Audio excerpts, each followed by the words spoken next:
Heyo and welcome to Build and Beautify Season 2. In this Cities Skylines modded Let's Play, we'll build Eneida Bay, a vibrant city of our dreams featuring transit-oriented development, clean energy, and deep city detailing. In the last episode, we discussed our tentative plans, dreams, and hopes for this new city, complete with a general layout of the city, potential transit lines, and all the aesthetic goals that I have planned. So if you happen to miss the last episode, then click on the info card above or check out the entire Build and Beautify Season 2 playlist located in the description below. In today's episode, we will begin building Eneida Bay with humble beginnings out in the northwest corner of our map. We will be starting a beginning beautiful layout, repeating an aesthetic and practical design with the French water tower, creating sprawling farmlands and apple orchards decorated with wind turbines, and then creating some new custom roads in the Road Builder mod. Honestly, because the ones I built in episode 0 didn't save for some reason. I don't know why.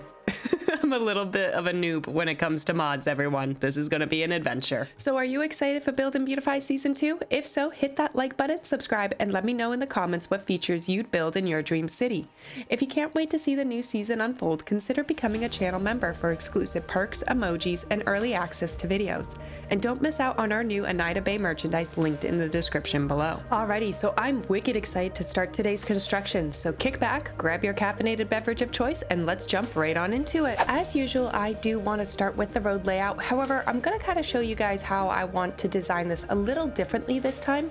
So let's take a look at what I'm planning. I want to ensure that we're giving way to transit first, and therefore we're going to preserve space for a subway station right here so that we can easily cross this river channel with the subway tracks and connect this area to the larger metropolitan area we have planned. Thus, and because I want to focus heavily on transit-oriented development, this is where we will have a little commercial center and park area for the residents of this area or for any resident coming off the subway lines. We will also run a road up in this direction to the coastline because I want to repeat a design we tried in Pine Harbor County. However, now that we have mods, I think we can pull off our initial idea even better.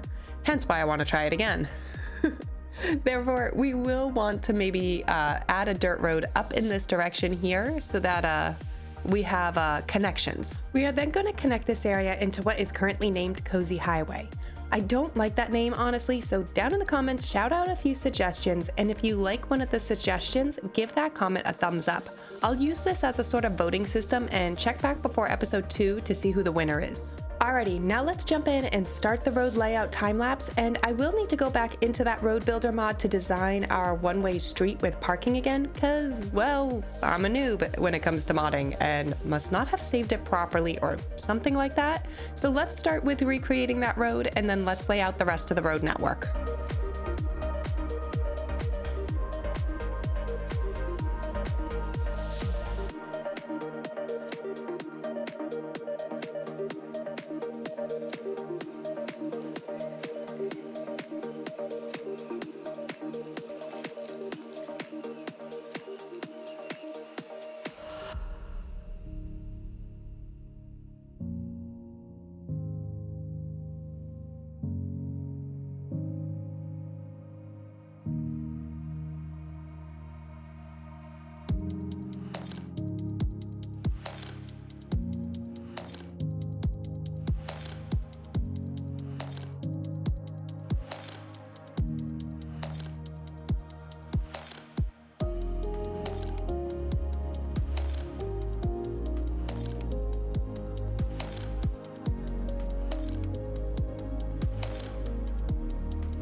So back in Pine Harbor County, I messed around with using the French water tower as a lighthouse of sorts. And while I liked the idea, I felt I couldn't fully execute on the design as I didn't have mods. Thus, I couldn't layer rocks with anarchy to make the jetty that I had wanted, and I couldn't make a dense garden foliage because of the obstruction mechanism integrated with the trees in Cities Skylines 2. Well, now that we have mods, I kind of want to try my hand at this concept again. And just in case I didn't explain it well back in Pine Harbor County or you're new to the channel, this design is inspired by lighthouses, particularly up the New Hampshire and Maine coastlines in the USA. For some reason, when I saw this asset, it just made me think of a lighthouse. Don't ask me why, because I still really can't explain it. I just saw the asset and thought this would make a cool lighthouse. And thus that is what inspired and motivated this design. So I imagine that this would also be a older historic lighthouse in Eneida Bay, originally established to guide the sailors in and out of the bay and keep them from hitting the rocky shores. The lighthouse remains today as a historic landmark for tourists. Now, I also believe I read somewhere that the French water tower also does a small amount of water filtration, so it might actually also get us started on our sewage coverage. I haven't tested this yet, so if it doesn't work, we will just connect our outside pipes in for now. But I'm excited, so yeah, let's try pulling out some of the land here and start plopping down the French water tower to see if we can perfect this design a little bit.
Now I would love to beautify this, so kick back, enjoy the music, and let's spam in some rocks, flowers, and perhaps a bush or two.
Alrighty, what do you guys think? Let me know down in the comments how you think this ended up coming out. Next, I'd like to fill in the majority of this area with farmlands, and I would like to do these farmlands in actually 2 stages.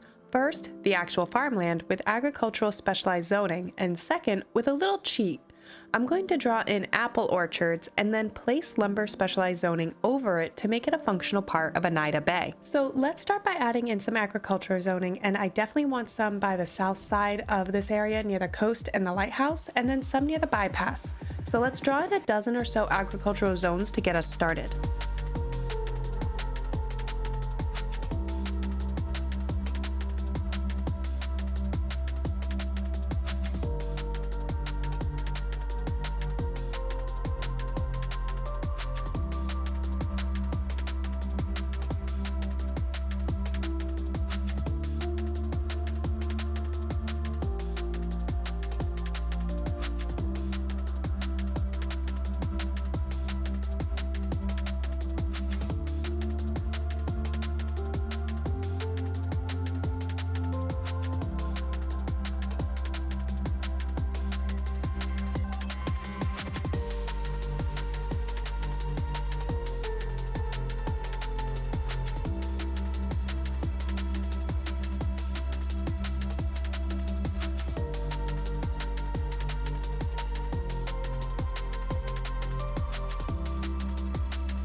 Oh boy, did I get a little carried away. It's just so easy to get into a mental zone and just start building without thinking. It's nice and relaxing, especially with the new soft rock radio that was launched alongside the Urban Promenade and Modern Architecture DLCs. Anywho, now to decorate, I want to come into Plop the Grow Bowls and place a few specific assets. Namely, I want storage industrial buildings because I want the production chain to make sense, and I kind of want to abuse the production chain for aesthetic purposes. So let's grab a few of the assets here, probably some of the storage silos. I think that's what we get for the most part. I'm not a huge fan of this, this asset right here. I don't mind the overarching sheds, but just I don't know, something about the green and the blue ones I'm just not a fan of. So yeah, anyway, let's go through everything and let's put in some agricultural storage.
Okay, Now that we have everything kind of in here, let's jump in and do a beautifying the build time lapse and kind of just fill in some of these spaces that you see here that I have kind of left, and also kind of give a border of some foliage.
Now, I spoiled a little bit there by adding in some apple orchards around our agricultural zones, so let's jump in and start our little cheat I mentioned earlier.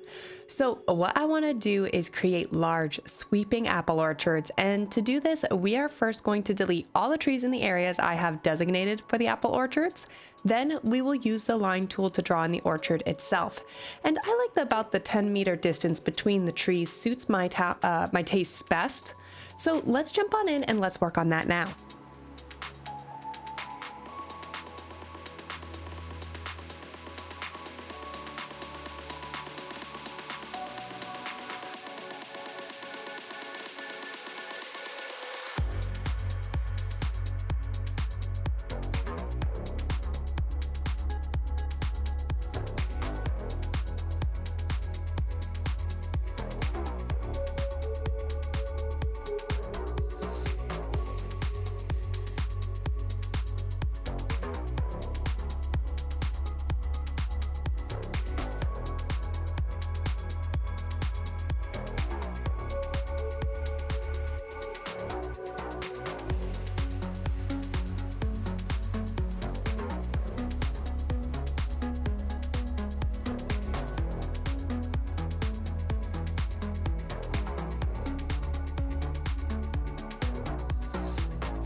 Okay, that did exactly what I was hoping it would. It created sort of different textures and different colors when you're looking at it from an aerial view. So you have the dark brown, tannish colored agricultural assets, and then what's going to end up being some very beautiful apple orchards. And the lumber yards are just going to help with that. So let's jump in because I do want to make this a practical apple orchard and have it contribute to Eneida Bay's industrial production. Thus, we are going to do something a little sneaky here and place those lumber industrial zonings over the apple orchards. The apple trees will act as an aesthetic orchard, and the lumber service, what's the word I'm looking for? This thing right here, the forestry industrial zone, will contribute to Eneida Bay's industrial production lines.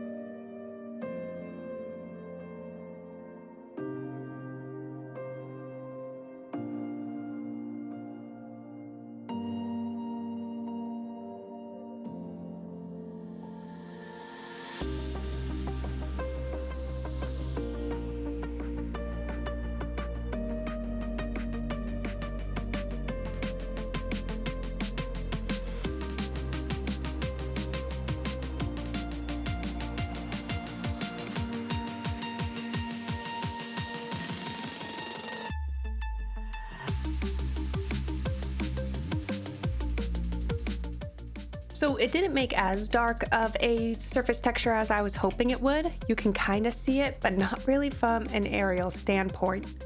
So I do want to come in and decorate the lumber areas in a similar fashion that we did with the farmlands. So let's jump back in to plop the growables, and this time we're going to do lumber.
And I wanted to try a little creative endeavor with our wind turbines. I see wind turbines in open fields when I'm bored and exploring the world on Google Maps, and it inspired me to try it in Eneida Bay. Now, I am going to focus the wind turbines in the orchard areas because I feel the zoning and game mechanics will be a little easier to manipulate here. So let's get a few select wind turbines in, keeping an eye on our street level for the height differences.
So as I was placing these, I was noticing that we have low wind speeds for our wind turbines.